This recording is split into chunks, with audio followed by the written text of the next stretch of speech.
Sue and Craig have equity in their home, plus some savings in the bank. They decided to buy a second property as a tenanted investment. They got advice from Toowoomba's Edge Lending, because Edge Lending are the experts in borrowing to buy investment property.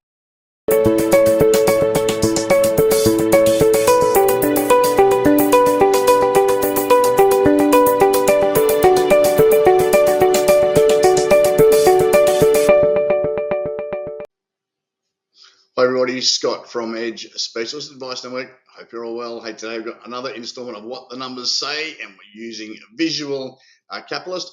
And today we're going to look at the projections for population growth or decrease in Europe from now till 2100, so the next 75 years. And so, look guys, why would we be bothering to look at, birth rates, population numbers? The reason that we've spoken about, and we've spoken about this, many times before, is that countries that have a productive base of human beings, as in from working age, and have a larger working age population than actually goes down through and has like a bit of a good triangle, so to speak, of people that, and then it's like you're supporting the older people of the population.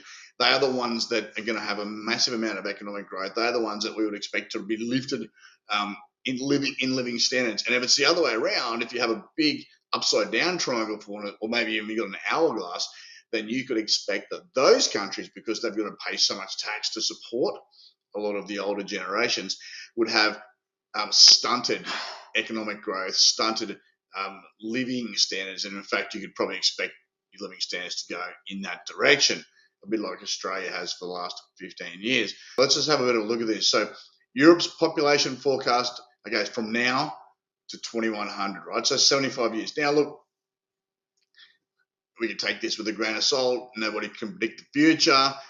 It's 75 years. It's all the way through to 75 years.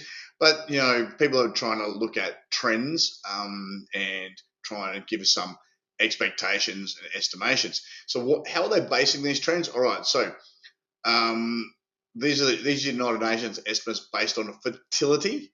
All right, so that's quite interesting. I'm not sure how they assess fertility, but it looks like they're expecting like some big fertility problems in the EU. Not sure what would have happened to make that a thing. Mortality, okay, people are getting older. That makes a lot of sense. And migration assumptions into account. I'm not sure why they would have put that one in there, and the figures here, because the figures here look pretty low, right? It's like a big chunk of Europe. These estimates are that they'll have a lot less people than they do today. That's all the way through to 75 years from now. All right, so have a bit of a look at the top here. Okay, so Norway and Finland, okay, it's about the same, a little bit less. Sweden looks like they're going to add a few.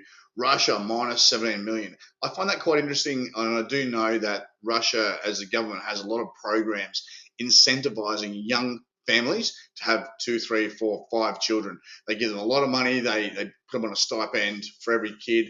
You can use that money to then go and buy real estate. You can do a lot of things. They actually have an amazing system. I think it's pretty incredible. I'd love to see someone in Australia take that system over and see if we could do it. They obviously don't need childcare then. They don't need all that crazy stuff. That they're really building the family unit. So it surprises me then that they're expecting minus 17 million for Russia in 75 years. Okay. Whereas some of the hardest ones? Okay, Italy. Right, Italy has a very, very old population and an aging population. They're expecting less people in Italy in 75 years than is today. Less in Spain. Okay.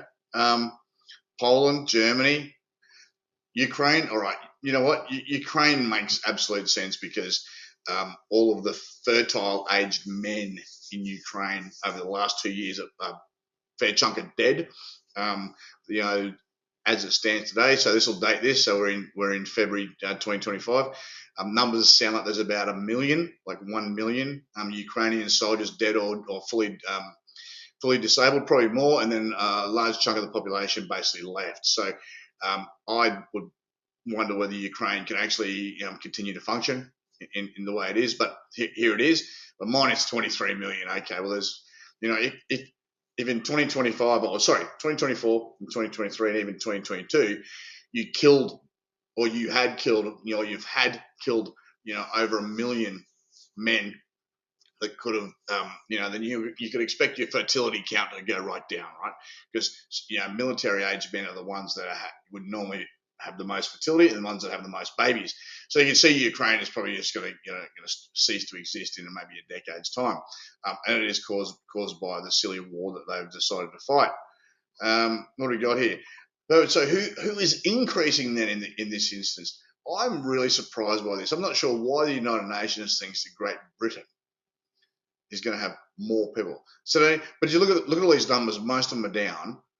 Great Britain hasn't picked them up, so they didn't all just shift over to Great Britain. And this is supposed to take into account also migration. So what? So pretty much everyone's coming out of Europe.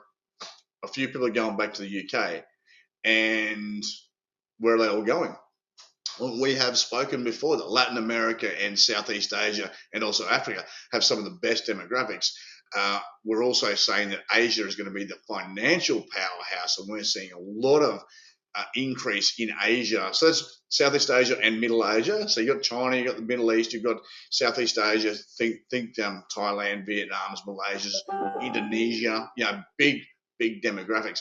Expect those guys to increase populations exponentially as Europe dies off and economically and financially it sort of withers away while Asia really starts to ramp up.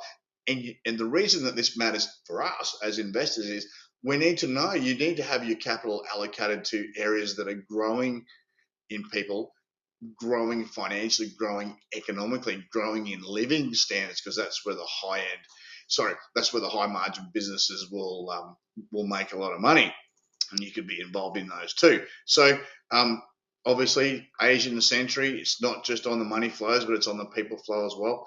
And it's Europe and the Western world, the demographics look terrible, and I think we're just going to get bred out by the rest of the world, and it's Asia's time. Just remember that when we're trying to allocate investment capital and protect your wealth. Very, very, very important. All right, that's enough from me, guys. Remember, life is a family sport. Give yours an edge. See ya. John's home-based tradie business has outgrown his garage. With work starting to pick up, John wants to take on an apprentice, upgrade the work ute, and move to an industrial shed. It was hard for John to get a loan because he has inconsistent income. John saw Toowoomba's Edge Lending, the business lending experts. Edge Lending was able to secure a loan to help grow his business by tapping into the equity in his home. Edge Lending Solutions, helping small businesses to grow.